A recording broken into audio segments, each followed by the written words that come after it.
What's up, everybody? I'm Daira Santos from Millennial Rhapsodies podcast, and you are listening to Enduring Love for Millennials Exist, the episode dedicated to modern love. We have been told bedtime stories that end happily, as many generations before us, but we have grown up to discover a tech-driven scene that has shaped how we develop our relationships and dating life. All generations rely on technology to communicate, including texting and social media conversation. And ultimately, we ask ourselves, is there a happy ending? If the answer worries you, please, don't freak out. I'll sit down with you all with all the information I could gather on millennials and Gen Z's thoughts to discuss some definitions, what we are looking for nowadays, new methods to find a partner, terms like the frightening ghosting, and finally finish with the idea that we suffer less from love. So let's start. I'll set the scene for you. It's Friday night. I'm with my friends at my terrace, looking at the stars, and eventually it happens every single time. The philosophical topic appears. Are we ever gonna find the love of our lives? It is real. Can we keep our expectations high like fairy tales, or should we give up? So they are the reason why I'm talking to you about love and relationships. It's a subject that we love to explore and give our opinions. To begin with, how can we describe love? Well, by looking at the Merriam-Webster dictionary, you can find on the first definition that love is a strong affection for another arising out of kinship or personal ties. It's hard to think that a feeling so broad and with many points of view can be defined. Then we have my friends. My friends and I agree on the fact that it will always depend on the person, their life experiences, and even on the culture. What's more, I feel that we all have different definition of what love is, and that there are different types. If we talk specifically about the love in a couple, I think it is a feeling that you feel it and express it according to how you were taught to do it. Furthermore, the typical definition that always slips out from my friend is love is sharing food. And the most common one, the one you hear in every movie, love is choosing the other's happiness over your own. But with the last one, we have an issue. Why the happiness of another over your own? The idea of love as sacrifice, of leaving something or several things for someone just doesn't feel right. This is the point where the phrase, my therapist told me, so in this case, their therapist told them that in reality we should be pieces that complement each other in our individuality, like puzzle pieces. Are we perhaps incomplete? Asked one. No, we are complete pieces, like a pressure pump for the water. The water runs or flows, but with a calm frequency. It works, but if you put the pump in it, it runs or flows faster. You can tell this was an example given by an architecture student, but to help us to understand better. We can also find a definition in social media. Recently, a viral tweet said, love is like a thing on the edge of the precipice and not knowing if the other is going to push you or save you. A situation where you're just waiting for the best, and kind of dramatic if you let me add. I do believe that modern love is so different from what we have seen in movies or our grandparents have told us, because the ways of communications have changed. Although we are in the era of greater communication, it is as if people communicate less and less. No one says what they really think, nor what they feel. Well, let's move to our second topic. Technology has given singles far more choice than previous generations, which sounds good in theory, but people are finding that the sheer volume and speed produced by dating technologies quickly becomes overwhelming. This is what social psychologist Barry Schwartz calls the Tyranny of Liberty. When we are faced with too many choices without an updated framework to manage those choices, we feel overwhelmed, insecure, and fearful.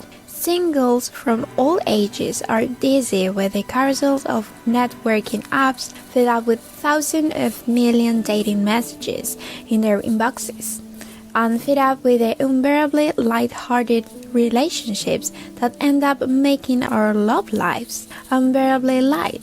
Taken together, these changes can provide single young people with a sense of relief, a far cry from the days of meeting the girl boy next door.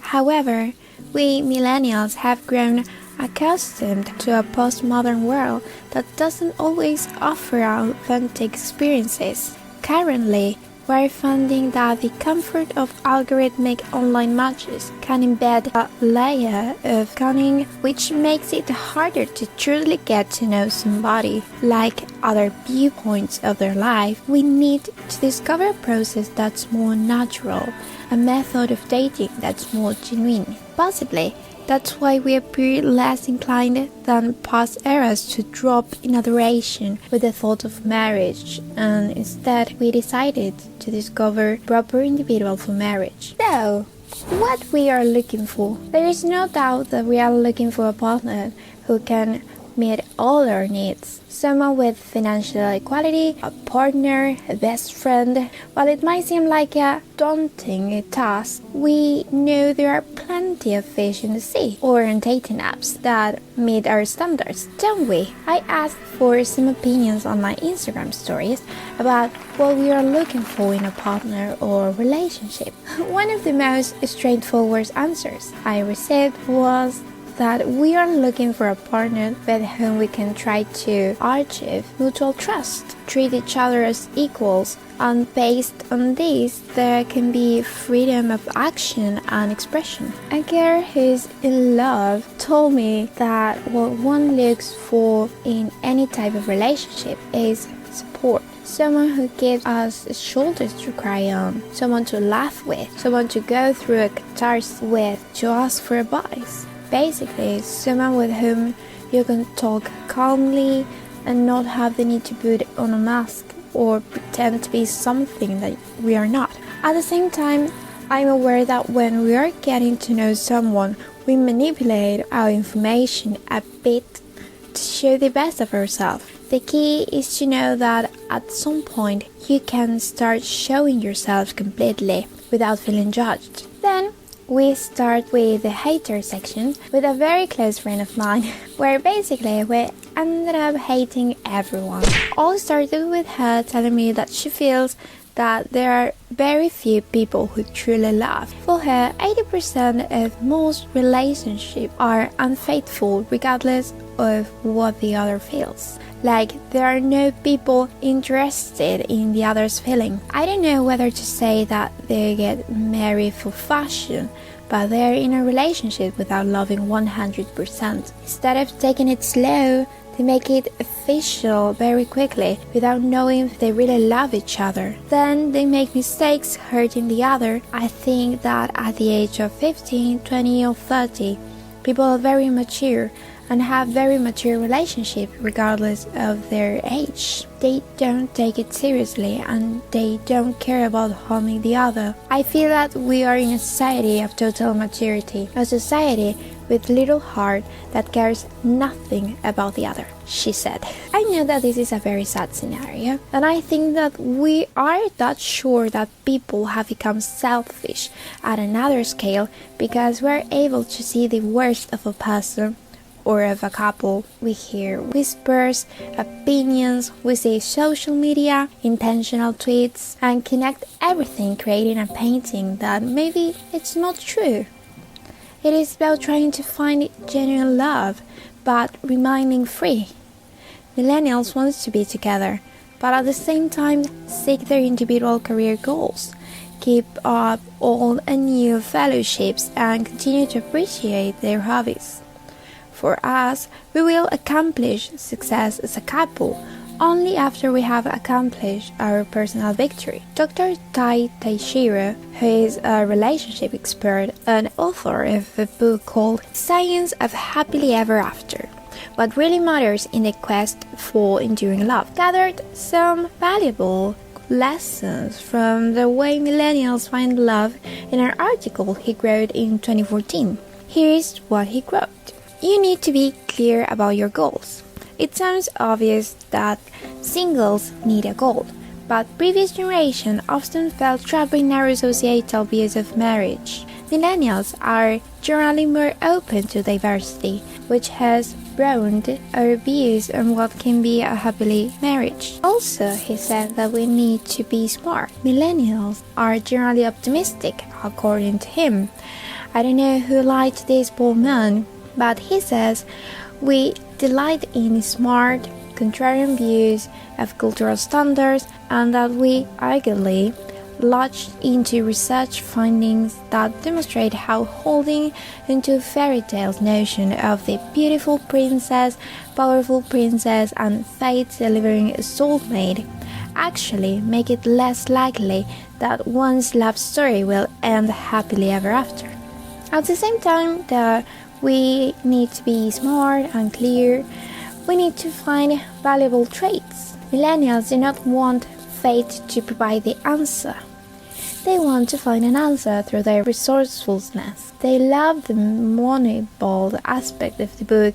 There are also invaluable traits in romantic partners that are key to happy relationships. At the same time, we need to take action. Although millennials deliberate before acting, they don't ruminate, which makes them amenable to solution-focused psychological approaches. They want to create dating habits that create congruence between what they know are the right decisions in relationships and how they actually act. And last but not least, we have to keep the faith. Millennials may be dissatisfied by modern dating, but they are not giving up.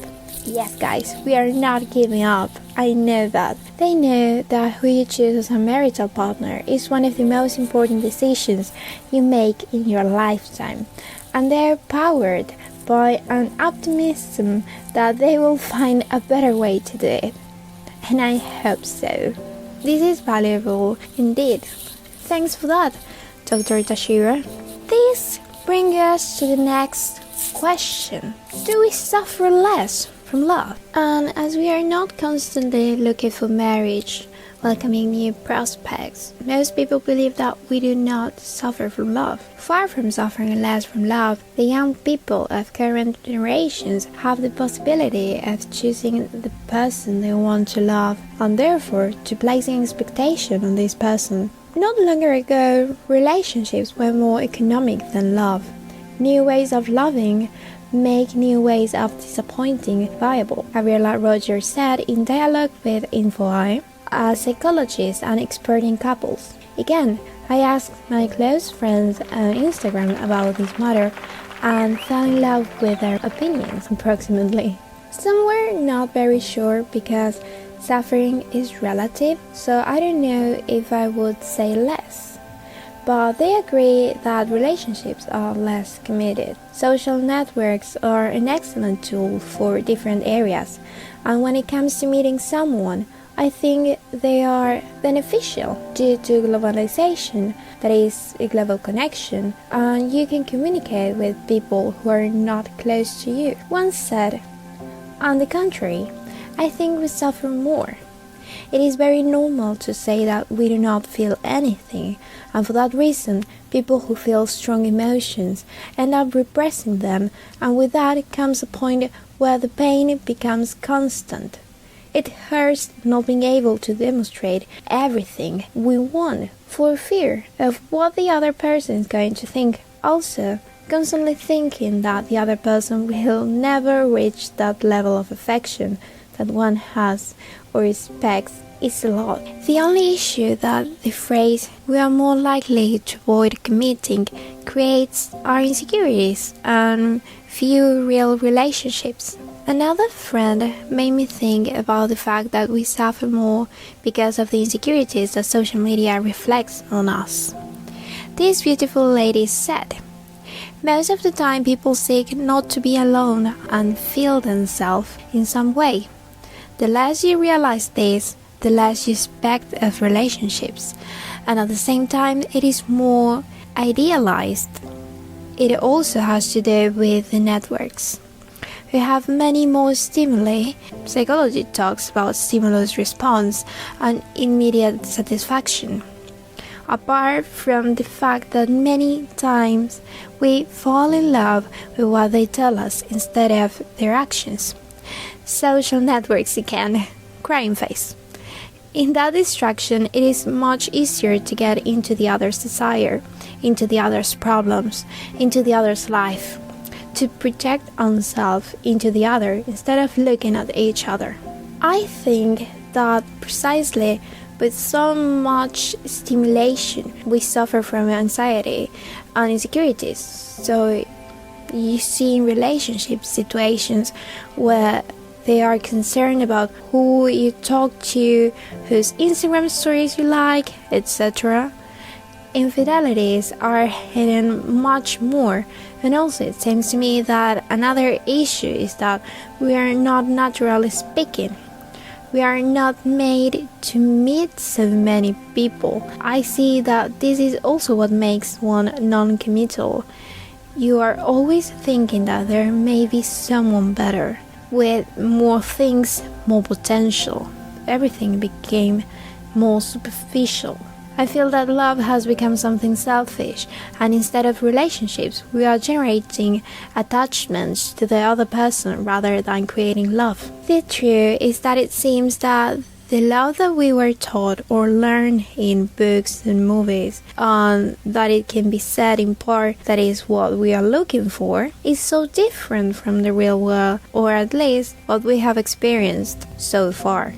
There are always some exceptions to the rule, or I hope so. Diego Luperale, psychoanalyst and former president of the APA, analyst in training Senate, said, "I do not consider that young people suffer less from love. I believe that each one goes through a unique experience when it comes to loving, being loved, and not being loved. Perhaps young people express it in other terms, what loves makes them suffer. But I do not consider that there is a substantial difference with the place that love has had and has for the human subject. But not only do we suffer in the search for true love, but also even separation anxiety exists. And we, guess what? Yes, suffer from it. Separation anxiety occurs to human beings all the time. Separation anxiety occurs to human beings all the time. And the feeling of grief that implies a separation is something permanent. However, saying goodbye temporarily or permanently increases it. We are social subjects, but isolating ourselves from the other is a defense against anxiety, said Mirta Goldstein, a psychoanalyst and vice president of the Argentine Psychoanalytic Association. The truth is that nobody will protect you from your suffering. You can't cry it away. You have to endure it. You have to live through it and love it and move on and be better for it. And run as far as you can in the direction of your best and happiest dreams across the bridge that was built by your own desires to heal. And this leads directly to my next point, the influence of social networks. The influence of social networks and hyperconnectivity speed up processes that require time. In recent times, the glossary of conquest styles has become an endless list of words that validate the behavior of its main characters. As if ghosting wasn't enough, new modalities to worry about are added to the list of equally frustrating new dating trends. Although some may seem innocent, they can be as cruel as someone who disappears in the middle of a conversation. At their core, the protagonists of most relationship tendencies suffer from the same problem. They are just not good at saying goodbye. We have the most famous one, ghosting. Cut off the relationship without explanation. Ghosting is mostly used as an emergency exit button in relationships that aren't meant to be. Couples in crisis can end in different ways. engagements, disagreements, claims, indifference of the other, or insecurities. Perhaps the most incomprehensive, due to the suddenness of the behavior, is to abandon the other without any explanation. This way of ending a link is called ghosting. This conflict that generally takes time to be discussed with many resolutions alternatives become a passage to the act, which leaves the other wondering what happened. Because even if you have your reasons for leaving, the way is incomprehensible. However, according to Mirta Goldstein, escape behavior is not new. The story of the one who went to buy something and never came back has been imprinted in the popular imagination. Both men and women have used this way of vanishing to escape situations impossible to overcome, sometimes mediated by a third party, others due to violence within the family, others with the illusion of a better life. Curving is sporadic and elusive messages. Described as rejecting with a smile, curving is a way of dumping someone without explicitly telling them you are no longer interested. The protagonist of ghosting relationships apparently disappeared from the face of the earth after establishing some kind of contact with the other. The curvers, on the other hand, send a text message sufficient to convince the other person that there is a possibility of an encounter, when in reality it will never happen. I think that covers just about everything I wanted to say about modern love. There are so many tiny revolutions in our life, a million ways we have to circle around ourselves to grow and change and be okay. We deserve to live happily and enjoy love, however we perceive it. I hope our generation finds the love we deserve, a genuine one that could help us to grow and to keep the faith in love and friendship. That brings us to the end of this episode. Thank you so much for joining us during this heartfelt discussion about love and relationships. We hope that this journey throughout love and reality was beneficial to you. As always, thanks for listening to Millennial Rhapsodies. If you enjoy our show, be sure to come back next week for a discussion called Disclassified English Survival Guide. Until then, this is Daira Santos. Don't forget to follow me on my Instagram, daira.dos.santos, and most importantly, remember to be brave enough to break your own heart.